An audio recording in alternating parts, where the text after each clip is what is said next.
This is Ham College, episode 66 for June 30th, 2020. Ham College is brought to you by ICOM and the new revolutionary IC705 with optional multifunction backpack. And by hamstudy.org, a great way to study for your next amateur license exam.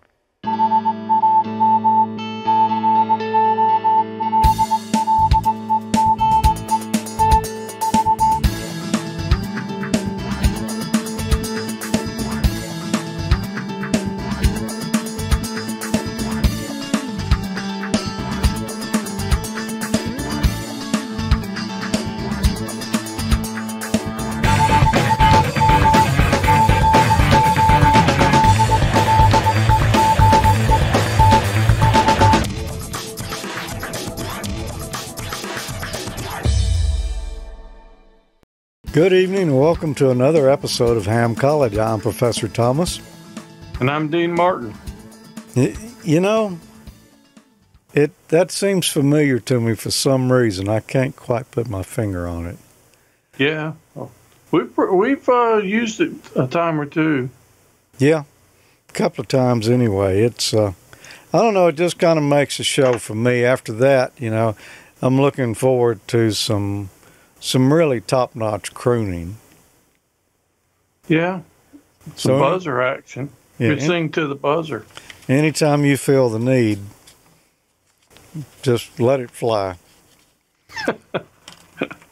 Yeah. Well, I'm going to have to get more than bubbly water for that to happen. Yeah. Well, what did we talk about last episode? That's a real good question. It seems like it's been so long ago, man. It's only 1 week late, but I swear it feels like a month. Rules must have been rules and regulations. Okay. I think it was. It was some kind of rules and regulations. It's probably not the last time we'll talk about them either, but that was a topic. I'm pretty sure that's a given. Yep. That was a topic for last month's show. What is the topic for this month's show? It's about space satellites and things like that, ground control, telemetry. Things like that. Spaced out.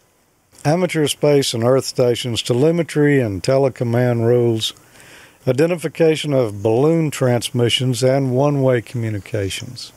Anytime we're doing a live stream, we're also doing something else at the same time. What might that be? Well, we got some chat action going on over here at AmateurLogic.TV /chat. And there's a group in there right now having a big time. They're going to give us the answers tonight. Can you believe that? I better get some better glasses on because I can't see the chat room too good from here. I can see it. And they don't think you look like Dean Martin. They think you look more like Colonel Sanders. Oh, yeah. I can see the resemblance, yeah. Yeah. And speaking of poking with the stick, I am now the proud owner of an authentic Canadian engineering stick. I don't know if you can see that. Yeah, you can see it. You can see it. It's sort of a green colored stick, and it's from Canada. It's from VE3MIC.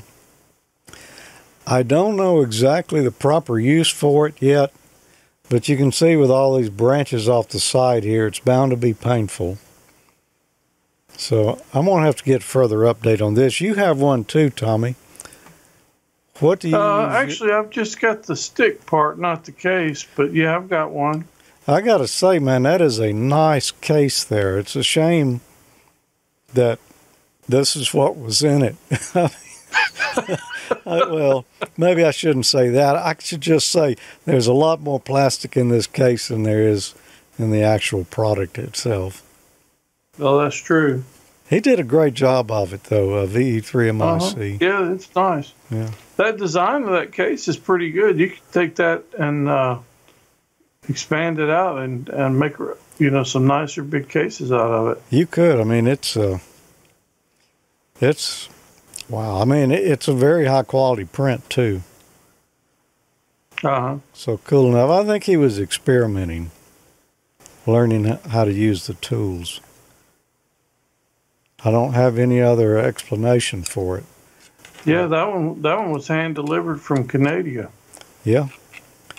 Speaking of which, yesterday was Canada Day, so late Canada Day for the Canadian viewers. Yeah. Happy Canada Day to all the hosers. and the rest of us too. Hey? Yeah. We're going to have Happy America Day here. What day is that? That's 2 more days, so that'll be Saturday? Yeah, it's Saturday. Yeah. Too bad it didn't fall during a weekday, but I guess everybody's taking off tomorrow. Yeah, my company gave us off tomorrow. Yeah. You? Probably so. I need to check and see. I think it's probably tomorrow. That's the first thing you're supposed to check. Yeah. I should. It's important stuff there. Mm-hmm. Well, you don't want to miss out on a free holiday. Yeah. Speaking of important stuff, I've got some questions here I need to ask you. Okay. And everyone's waiting to see how you'll answer it, or maybe they'll answer it for you. And John KC7DRI says, something big will break down tonight, George. I hope not. I've had enough big stuff break down lately. But we'll see. The weather is maybe cleared out for tonight. It certainly earlier today. Tommy was giving me the thunderstorm report about 2 seconds before I heard it here, so I think everything was to the north. Oh, yeah. It was pretty bad. I figured it was going to be a noisy show, but luckily it passed. Yeah. There's more coming. All right, on into the questions. The first one tonight, I'll ask you, what is the definition of telemetry? Is it A, a one-way transmission of measurements at a distance from the measuring instrument?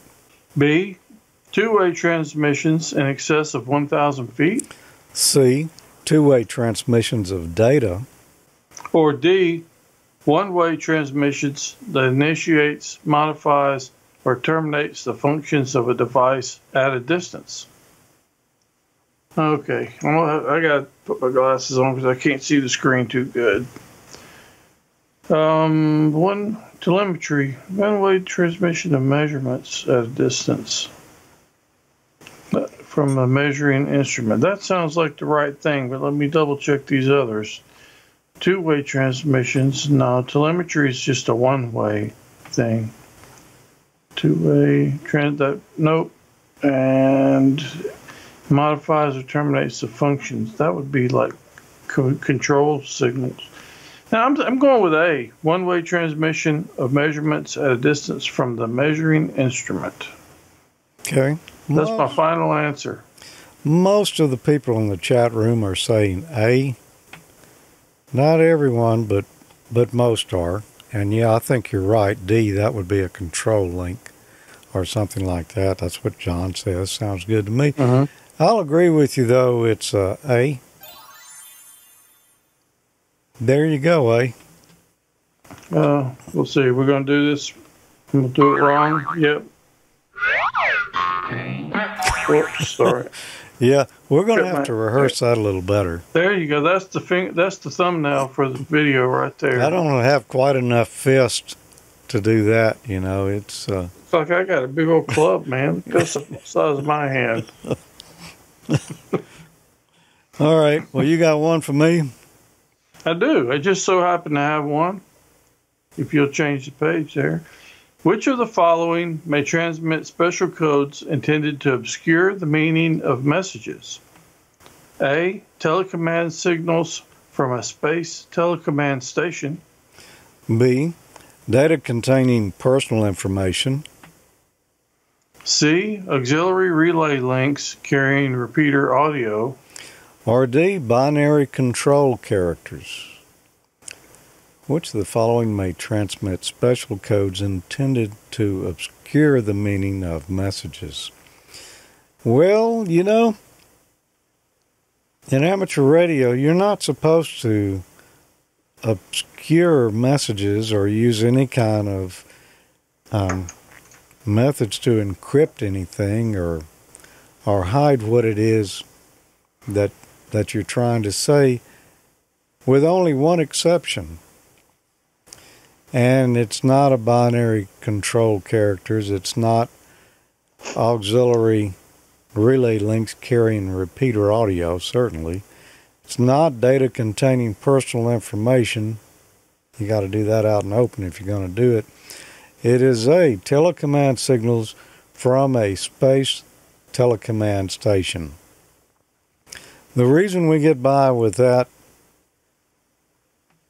is they don't want everybody to be able to just nilly-willy run about controlling the satellites and things up in space. You know, that stuff has kind of got to be narrowed in scope so that things don't get out of control, so that only the proper people will have the codes, and they're encrypted somehow or obscured so that the codes won't fall into the wrong hands and cause issues. Oh, yeah, that makes sense. You just don't want somebody hijacking your satellite or whatever you're trying to control. Yeah. So, yeah. So you agree with me then? It's A. I do agree. I concur. And that's what they're saying over in the chat room. They concurred as well, huh? They concurred. They didn't say so as in as long a word. They just said A. But there you go. Hey. All right. Good job. All right. Well, now that we're on a space roll there, let's just carry on with that theme. Now that we're spaced out. What is a space telecommand station? Is it A, an amateur station located on the surface of the Earth for communicating with other Earth stations by means of Earth satellites? B, an amateur station that transmits communications to initiate, modify, or terminate functions of a space station. C, an amateur station located in a satellite or a balloon more than 50 kilometers above the surface of the Earth. D, an amateur station that receives telemetry from a satellite or balloon more than 50 kilometers above the surface of the Earth. A telecommand station. Well, I believe that's what we talked about earlier on the previous question, 2 questions back. An amateur station located on the surface for communication with other Earth stations. That's not that one. B, an amateur station that transmits communications to initiate, modify, or terminate functions of a space station. I believe that might be the one right there. Or C, amateur station located in a satellite or balloon more than.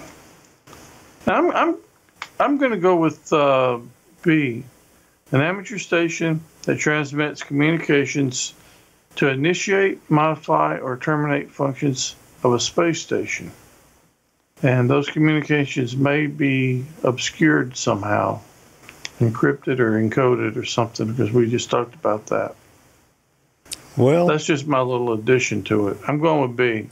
You're going with B, and number B. Those in the chat room that are guessing a number, or maybe know the correct answer, are saying that it's B. I'm going to agree with you too. I think it's B. And it is. You're batting 100%, Dino. All right. That's 2 for 2. 2 for 2. Okay. Well, let's try another one. You try to trip me up. Maybe we can get a little buzzer. Okay, here you go. You ready? I got a tough one for you here. Which of the following is required in the identification transmissions from a balloon-borne telemetry station? A, call sign. B, the output power of the balloon transmitter. C, the station's 6-character Maidenhead grid locator. Or D, all of these choices are correct. I think this is a pretty simple one. A what? A fairly simple Yeah. question. Easy to answer. Let me attack it first. C, the station's 6-character Maidenhead grid locator. You know it can't be that, because if it's in a balloon, that Maidenhead grid locator is going to be moving around.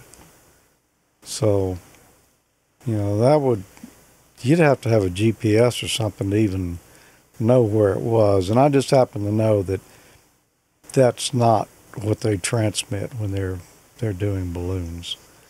Not generally, you don't get that information. So I'm going to say D, it can't be all these choices are correct.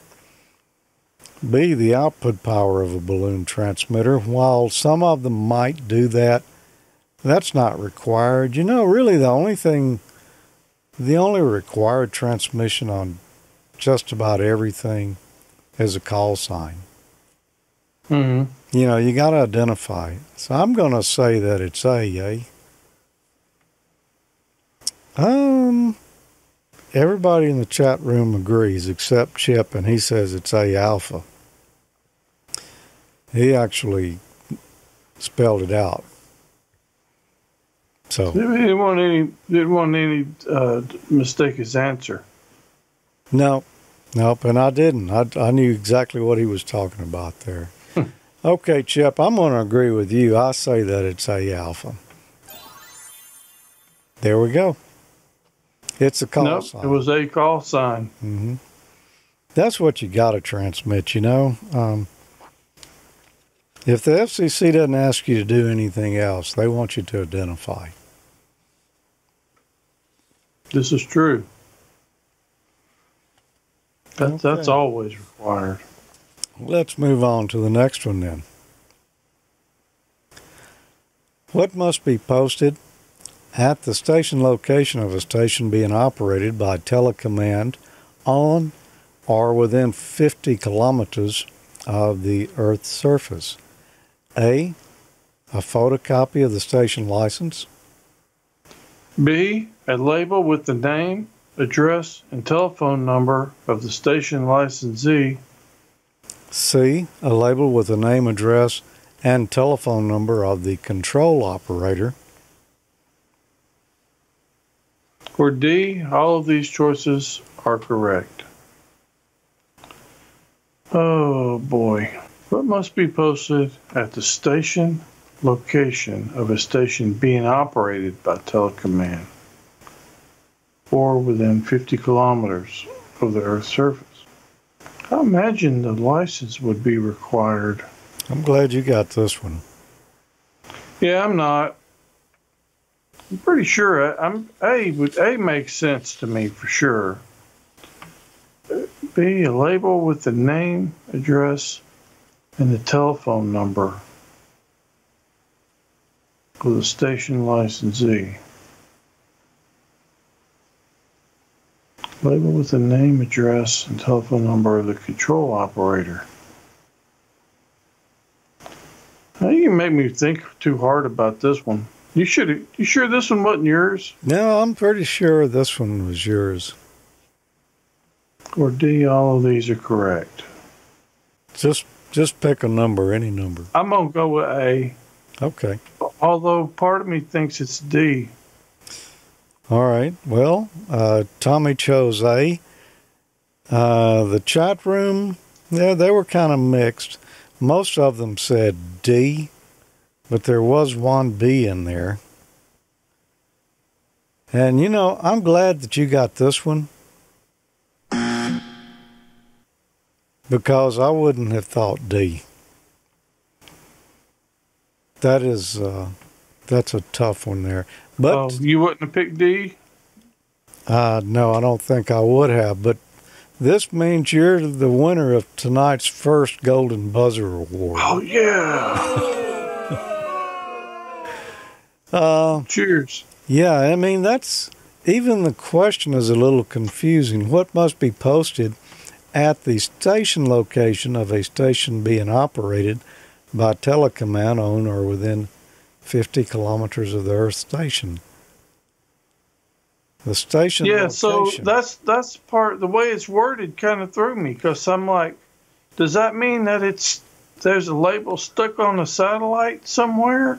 Yeah. Or is that at the place where it's actually being controlled from? The control point. Yeah, it's I had to read that question there several times to myself, and I finally decided, well, they must be talking about, the way it's worded, they must be talking about the aerial vehicle itself, the balloon or satellite or whatever, because I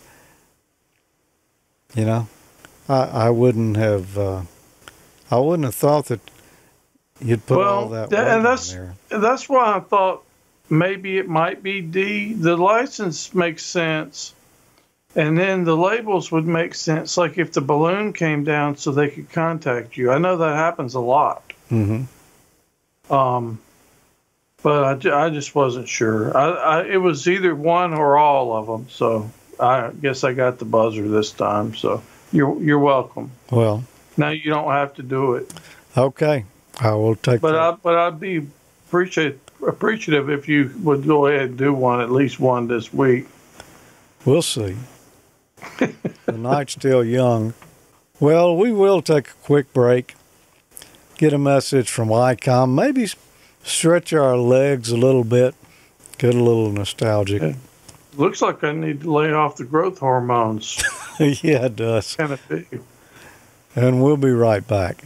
Get out and be active with ICOM's new IC705 and its optional multifunction backpack. The IC705 is your perfect QRP companion, as you have base station features and functionality at the tips of your fingers and a portable package covering HF 6 meters, 2 meters, and 70 centimeters. This compact rig weighs in at 1 kilo, or just over 2 pounds, with RF direct sampling for most of the HF band and IF sampling for frequencies above 25 MHz.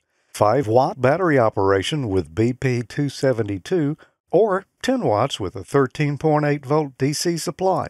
Modes include single sideband, CW, AM, FM, as well as full D-Star functions, a large 4.3-inch color touchscreen, and live band scope with waterfall, integrated GPS with antenna and GPS logger, micro SD card for data storage. It comes standard with the HM243 speaker microphone, and it supports QRP and QRP-P operations. The perfect accessory for the IC705 is the LC192 optional backpack, with a special compartment for your IC705 and room for accessories for soda activations or just a day in the park. Visit ICOMAmerica.com/amateur for more information about this and all the great ICOM radios.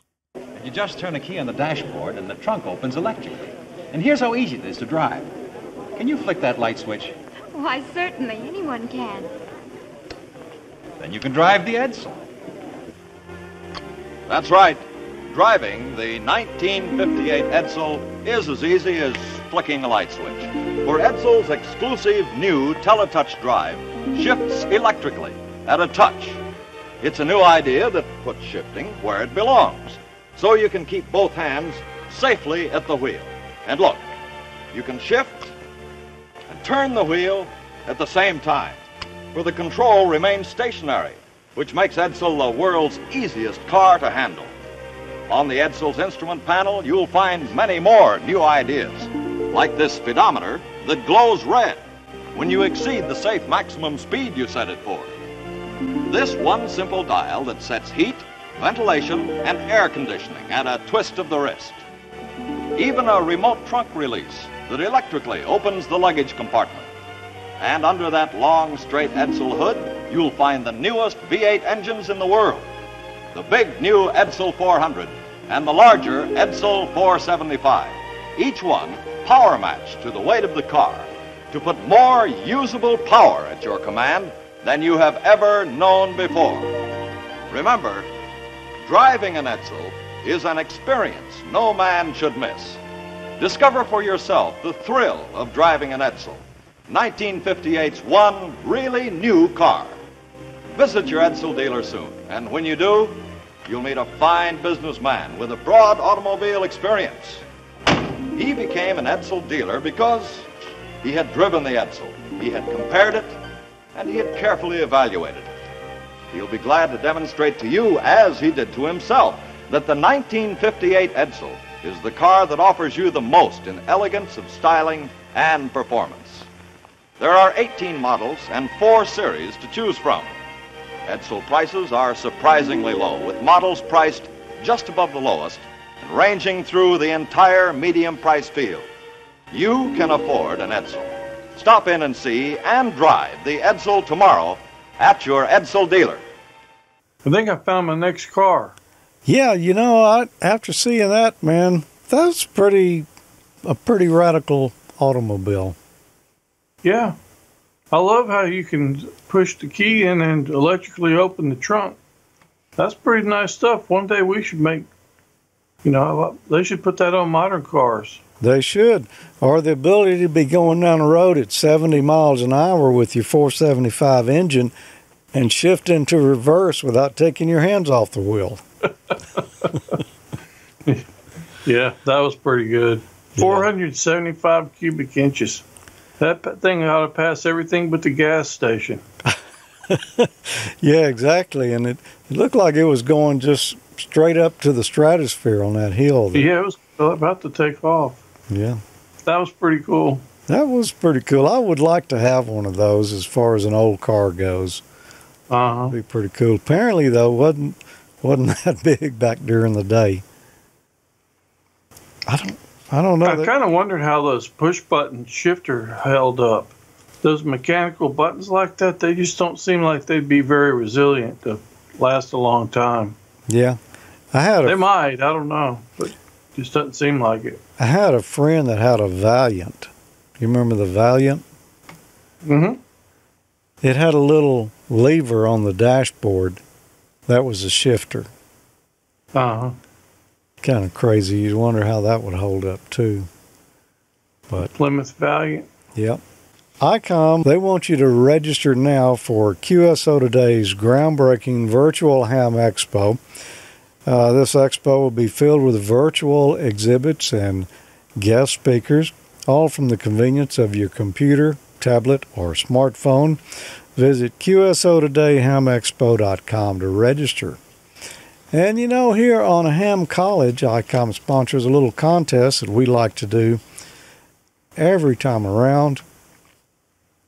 And we give away stuff. It might not be that everyone has a shirt like, say, Tommy or I do here.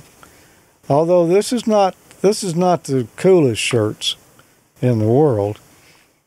There are some good shirts to wear at Hamfest that are within your grasp. You could even get one for free and get a matching companion hat if you play your cards right. That would be pretty sweet to have. How would you go about doing that? It's actually pretty easy. All you got to really do is send an email to hamcollege@AmateurLogic.TV. You need nothing more than a name and an email address. You want to put a little note in there, that's fine, but it's not required. Yep. Send that in, and you'll be entered into the drawing for the next month's giveaway. If you happen to not win this month, be sure to send it in again next month, because we clear out that queue of email addresses and names every month and start over fresh. So be sure to re-enter if you still want to win. If you haven't. Yeah, and it's very little effort to enter. Just send an email, hamcollege@AmateurLogic.TV, and as Tommy said, give us your name and your call sign if you got one. Stick a note in there if you want to. But all you need is a name and But you don't have to have a call sign. You don't have to have one. No, not at all. And I did a little drawing right before the show tonight, a random drawing from the entries. And let me say, your chances are good at winning this. If you're watching, you should go register, because why wouldn't you want a free ICOM t-shirt and hat? And the other stuff that Jesse stuffs in the box, because there's more in the box than just that. Tonight's lucky winner is Alan N3JOC, and he said, "Hi guys, keep up the good work." So not only did he have a name and an email address, he did have a call sign, and he also had a little note. Well, that's great. He went all out. He did. And congratulations, Alan. Hope you enjoy your ICOM swag. No, you I just so can't have happen to have one. the Ham Crew t-shirt. That's the official one right there. Look just as good when you leave the Ham Fest as you did when you got there. That is true. That one actually looks better than the crinkled up one that we've got over here in the drawer. Well, I'll keep this one hanging in the closet right there. This is my private stash here. Congratulations again, Alan, and thanks for sending in an entry. And the rest of you, yeah, send it in. HamCollege@AmateurLogic.TV. Real simple to do. Well, we have some more questions to go tonight. And right now, we'll go to the one that I thought we had before we took the break there. I was mistaken, though, because we got it now. I guess you get to ask me this one, Tommy. You going to get the buzzer for being mistaken? No, you don't get a buzzer for that unless it's on an answer. So we'll have to see. What's the maximum permitted transmitter output power when operating a model craft by telecommand? A, 1 watt. B, 2 watts. C, 5 watts. Or D, 100 watts. What is the maximum permitted transmitter output power when operating a model craft by telecommand? That means, say I was operating a remote control airplane. Or a drone. Or a drone. Yeah. And using ham radio frequencies to do that. You kind of need to know the answer for this one, but let's try reasoning it out. First, I don't think it's D, you know. They don't want you to have a 100-watt remote control in your hand. You shouldn't be that close to a 100-watt transmitter or antenna. So you can automatically rule that one out. You could have 5 watts, though, in your hand. That'd be okay because your handy-talkies are, you know, most of them will do 5 watts. But you really don't need 5 watts if you're going to talk to, you know, a remote control craft. Because that thing's, well, it doesn't say aircraft or watercraft, but, you know, usually that thing's going to be close enough. If it took 5 watts to reach it, it's way beyond you seeing and knowing what you're doing with it anyway. 2 watts sounds kind of feasible, but I think really 1 watt would get the job done. So, I don't know. What do you think, Dean? I'm thinking it might be more than that. Even though the transmitter might have a resonant antenna, the drone and stuff, most of the time they've only got a little piece of wire hanging out because weight is at a premium. You know, you don't want any extra weight on there for lift if it's flying craft. So I don't know. I'm thinking you might need a little bit more if your antenna's like totally, you know, out of band for it. A wire antenna, I mean, whoever heard of such? Oh, whoever heard of a wire antenna?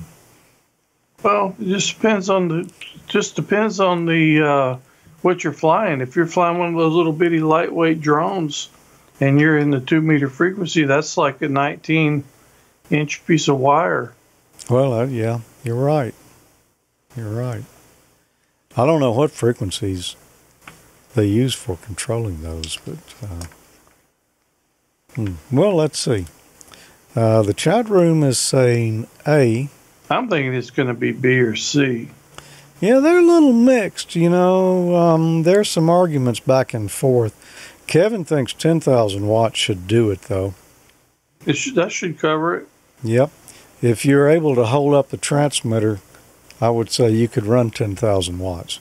Yeah, and you're going to get a heck of a tan. Yeah. I'm going to stick with my answer, 1 watt, though. Let's see. Okay. Yeah, can I get one of these? You can, if I can figure out which way to do it. There you go. Oh, sorry. There we go. With your gigantic paw there. I know, right? It's like a club. Yeah, you know, I just happened to remember this one from when I put these questions in a couple of weeks ago. Because I really didn't know. But 1 watt. 1 watt cover a lot of ground. Yeah. You know, if you're communicating with something in the air, it's going to see you, you know. It's got a better line of sight, so yeah. It is 1 watt. That's all I can say about that. Well, That's all you can say. I got another one for you. Okay. Which HF amateur bands have frequencies authorized for space stations? Is it A, only the 40, 20, 17, 15, 12, and 10 meter bands? B, only the 40, 20, 17, 15, and 10 meter bands. C, only the 40, 30, 20, 15, 12, and 10 meter bands. Or D, all HF bands. I may get buzzed twice tonight. You know, the questions fell in the correct order tonight. That's all I can say about that. I think you planned this out. No, I didn't. I really didn't. Which HF bands have frequencies authorized for space stations? 40, 20, 17. I'm just gonna guess, man. I'm going with A because it's the first one. I really don't know.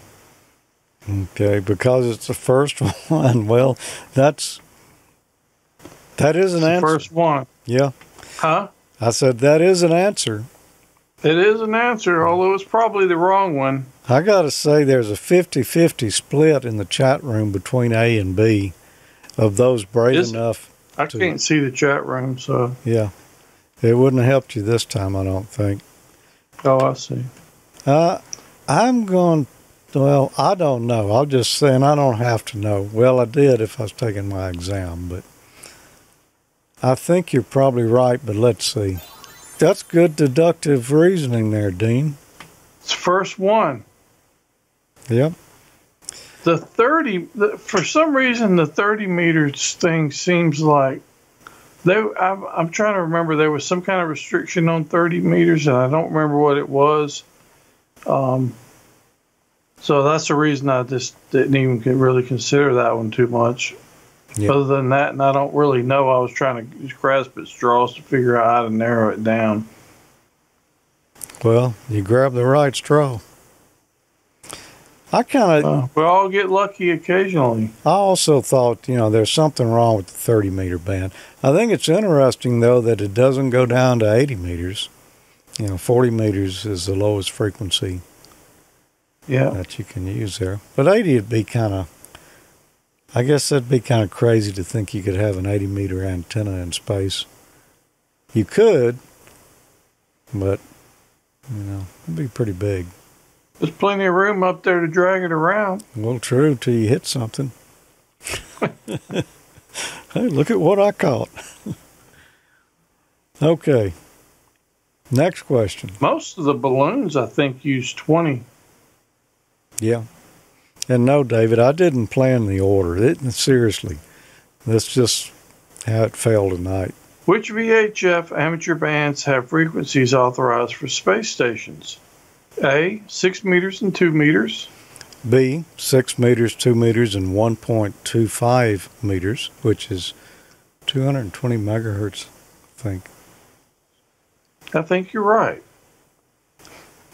C, 2 meters and 1.25 meters. Or D, 2 meters. Which VHF amateur bands have frequencies authorized for space station? All right, VHF, All of those are VHF frequencies. Man, this is a toughie unless you know the answer. I don't think it would be 1.25 meters. I don't think. We don't have very much bandwidth there, so I'm going to think, nah.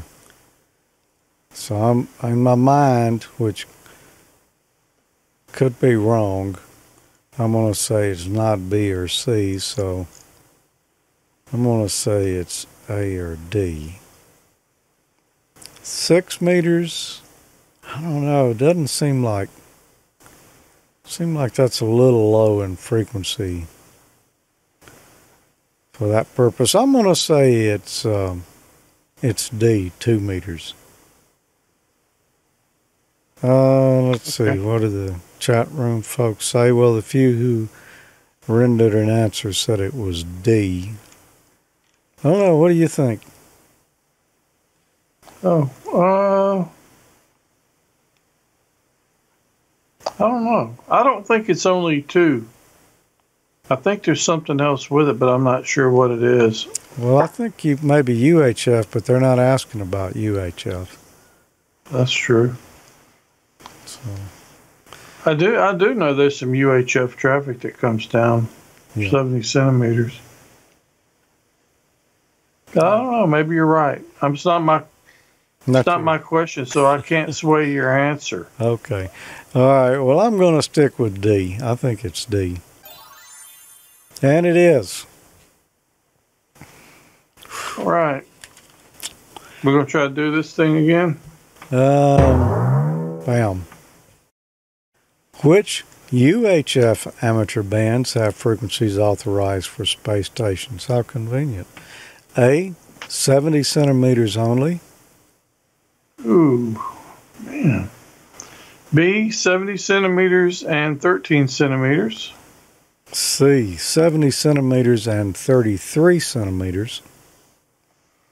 Or D, 33 centimeters and 13 centimeters. I'm pretty sure this deck was stacked before I got here. Did you mark the cards? No, I didn't. I really didn't. Honest. I know A is good. 70 centimeters is good. What's the chat room saying?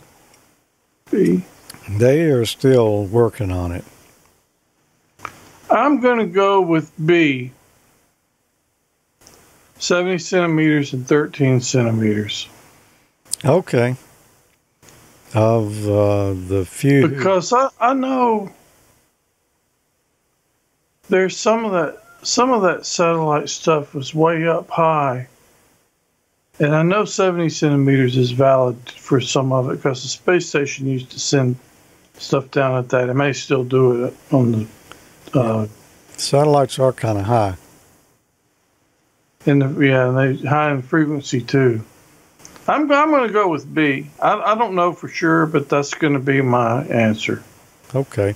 Of the few who gave us an answer in the chat room, B was the choice.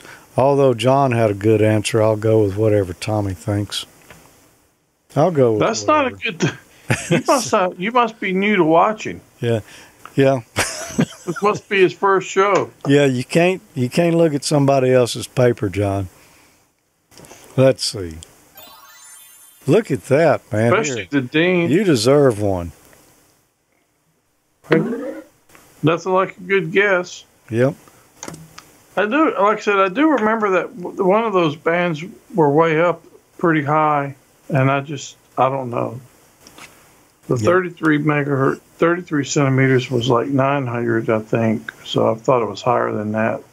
That's why I went for the 13. Yeah. Oh, this is a long one. This one's kind of wordy. Which amateur stations are eligible to be telecommand stations of space stations, subject to the privileges of the class of operator license held by the control operator of the station? A, any amateur station designated by NASA. B, any amateur station so designated by the space station licensee. Or C, any amateur station so designated by the ITU. Or D, all of these choices are correct. I don't think it's all of them, but I think I want to read the question again. Which amateur stations are eligible to be telecommand stations of space stations subject to the privileges of the class of the operator license held by the control operator of the station? Okay, so right there, it is subject to whatever your privileges are. Okay. So it's not a question of whether or not you have privileges on that band. We're assuming you do. So I don't think NASA really designates anything to do with amateur stations. I'm going to rule I think they got enough stuff going on to deal with that. They're usually kind of busy. And I don't think the International Telecommunications Union would have anything to do with it. So I don't think it's C, and it's not D because I know it's not all of them. I'm going to go with B, and this makes most sense to me. Any amateur station so designated by the space station licensee. That makes good sense because you know you already have privileges to operate on that frequency. That's specified out in the question there. And if the licensee says, hey, you can operate it, that seems to me like the most likely answer, and that's what they're saying in the chat room there. Let's see. Makes sense to me. And it for is. What that's worth. It's B. Which amateur stations are eligible to operate as Earth stations? A, any amateur station whose licensee has filed a pre-space notification with the FCC's International Bureau. B, only those of general, advanced, or amateur extra class operators. C, only those of amateur extra class operators. D, any amateur station subject to the privileges of the class of operator license held by the control operator. I'm going to have to read this one again myself. Which amateur stations are eligible to operate as Earth stations? Any amateur station whose pre-space notification, I don't think that's A. B, only those of general, advanced, or amateur extra class. Only those of amateur extra class operators. Any amateur station subject to the privileges of the class of operator license held by the control operator, which would be you. I think it's D. Any amateur station subject to the privileges of the class of operator license held by the control operator. Most people are saying that it's D. I will agree with you. Let's see. There. And you know, that makes sense because if you... when I read the question there, I was thinking, okay, a Earth station, isn't that like anybody? That's you and me. Yeah, I mean, anybody on Earth. Still on Earth. Yeah. So, D. Okay. I think maybe we got one more question tonight. And since I asked you the first one, you can ask me this one. All right. I hope it's a tough one. Which of the following amateur stations may transmit one-way communications? A, a space station, beacon station, or telecommand station. B, a local repeater or a linked repeater station. C, a message forwarding station or automatically controlled digital station. Or D, all of these choices are correct. Well, it's not D, because I know they are not all correct. C, a message forwarding station or automatically controlled digital station. Well, it can't be that. I can't forward a message if it didn't receive it, so How could that even be one-way communications? B, a local repeater or linked repeater station. A repeater repeats. How can it repeat anything if it's just one-way communications? It never got anything to repeat. And A... It only repeated. Yeah. A makes the most sense to me. A space station, you know, they can do one-way communications, and they often do. A beacon station, that's what a beacon's all about. It's just sitting out there sending out an ID or maybe some minor information to go along with it, just to kind of help you get a guess at propagation or, you know, things like that.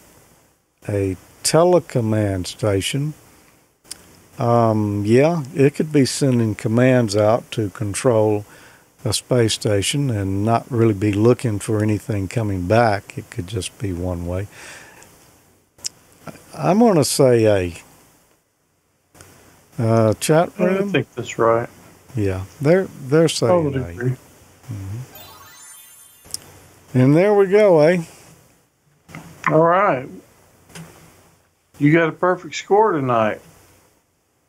You know, as a matter of fact, I did. I'm the only one that's got one blemish on my record. Well, let's hope it's not the last.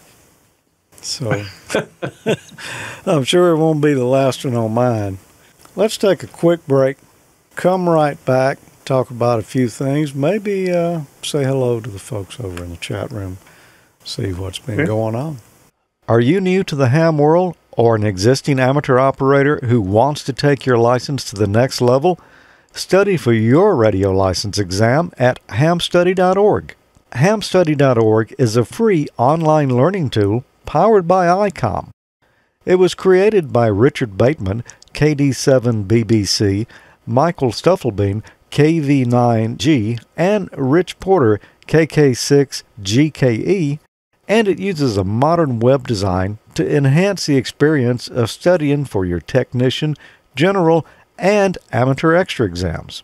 Since 2013, hamstudy.org has helped new and existing hams to familiarize themselves with the question pools, use stats-based flashcards to focus on material they need to learn, and take practice exams to gauge progress. Visit hamstudy.org on your desktop computer or mobile device. Register for a free account at hamstudy.org to access personalized study history and other site features. Prepare for an exam in an intuitive and comprehensive manner.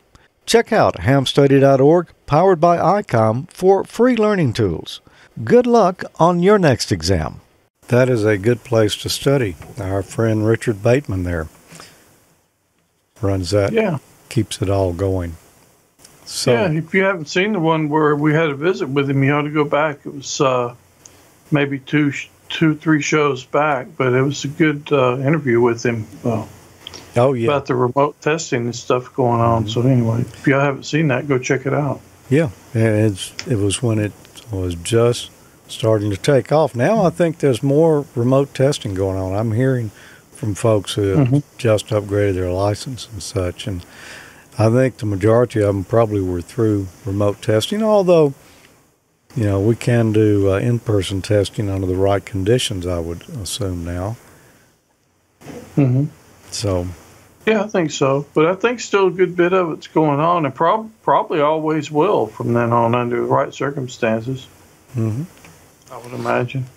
And Bill WZ1L says that we should welcome WB3 BJU Don as our new extra class ham. Well, congratulations and welcome aboard, Don. Yeah, congrats, Don. Ralph says, at least my puppy didn't eat my hat. I'm not like Emil and actually hang my hat where the dogs can't reach. You know, I'm glad one of my dogs doesn't seem to go for hats, because I have a dog that will climb a fence. Really? Yep. That That black dog that we have now, it's a greyhound. You would think it was a black hound, but it's a greyhound. And I don't know, maybe it must be a greyhound mix. We're thinking maybe part lab and greyhound, but mostly greyhound. And I've never had one of those dogs before, and it's pretty unusual dog, pretty smart. And you'll catch that dog watching you, and the eyes will be rolling around. She won't turn her head. She'll hold her head still and just follow you around the room with her eyes. And she's watching what you're doing like she's figuring it out, you know. And she's got her eye on you. Yeah. I mean, she's climbed a chain link fence. She's climbed a wooden fence. Wow. Yeah, I don't know how.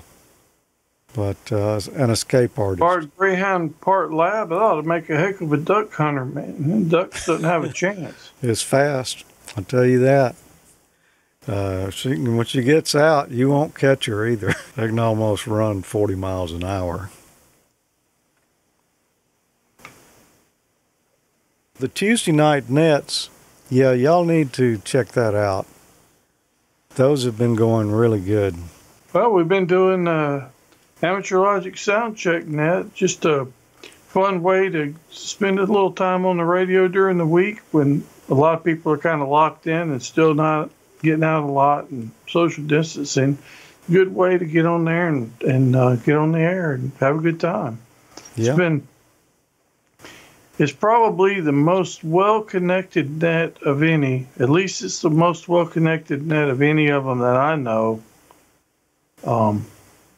Anyway, it's a lot of fun. So yeah, we got. You can get in with D-Star, DMR, System Fusion, WiresX, All-Star, multiple Echolink nodes, Hamshack Hotline, P25, what else? NXDN.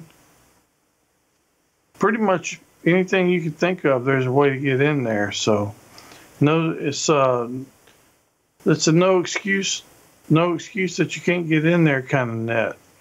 I understand if you can't make it, but there's a connection to suit almost anybody.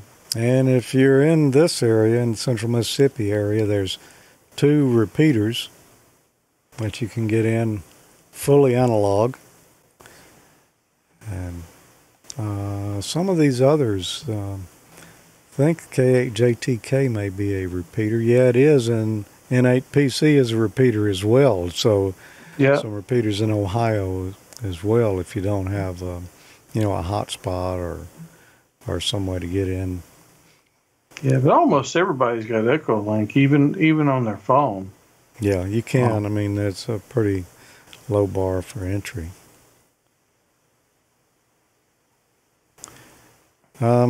Anyway, check it out. That net usually runs about close to 2 hours long. There's a lot of people checking in from just all over the world. So, a little different. A little different than yeah, it's fun. Yeah, just kind of a check-in thing. Share what's on your mind type thing. It's a good time. Yeah. And if, you feel like you have the skill set and would like to be a net control for one of the nets, we don't have a specific schedule or net control operators. In other words, we're not picky. We're not picky because I've done it numerous times. Yeah. If I can do it, pretty much anybody can. And we've had some real good net controllers, running it, do better jobs than us. Although, we do it occasionally, and we've had Jake and Elwood do it before. They did twice. They've done a good job. So we're trying to keep it going there. Just let us know if Tommy or I, just our call sign or our name, first name at AmateurLogic.TV. Drop us an email and we'll put you on the list there. Kevin says he tried. I'm not sure how much longer we're going to be able to keep it going. We're trying. Yeah. It's going to be tougher when I get to have to travel again for work. So trying to figure out something or somebody that'll call it or a rotation to call it. So if you got any ideas on that, let us know. Yeah, if we could get Speaking of Ned, I think I see Bill said he was going over to Echolink. So if you guys want to get on the Echolink node here and chat, it's right there on the screen. You beat me to it. W5. That's for the usual net, but it will be on W5PPB-R or node 39154 shortly. Yep. Bill's been kind enough to kind of head that up for us. Bill, WZ1L or WZ1L for Canada Day. Yeah, these are on Canada Day. These are the net tonight after show net is our unplanned, impromptu, spur of the moment kind of nets, and Bill has been good to pick that up because they're unplanned completely until we get to the end of the show. Well, Tommy, let's wrap this one up real quick. So we'll see you back here for the next Ham College at the end of July. The next Amateur Logic is coming up, wow, is it 2 weeks? Around the middle of July. A little less than 2 weeks. A little less than 2 weeks. Okay. So you'll certainly want to join in then when we'll also have our friend Mike, VE3MIC, as well as email KE5QKR, the cheap old man. And we don't know what we're doing yet. Tommy's really the only one who knows what he's doing. But the rest of us, we're going to be doing something, I can guarantee you. That's not a phrase that you hear every day either. No, that Tommy knows what he's doing? Yeah. Yeah. All right. All right. Well, 7-3, everybody. We'll see you at the next one. All right. 7-3.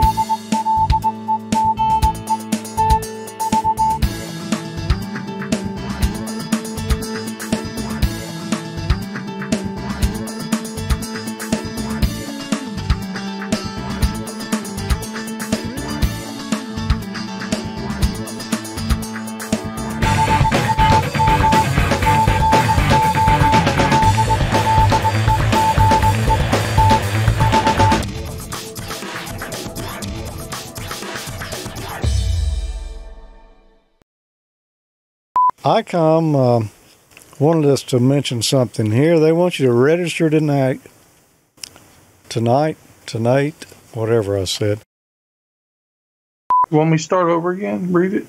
Nah, that's okay. Do you know where it's cut off? Yeah, I saw it kind of flashing. Yeah, I'll just read it. I'll just read it, start over. That way you have a clean cut for it. Okay, and I'll act like it's new to me. Okay, do that. We'll see how good your acting is.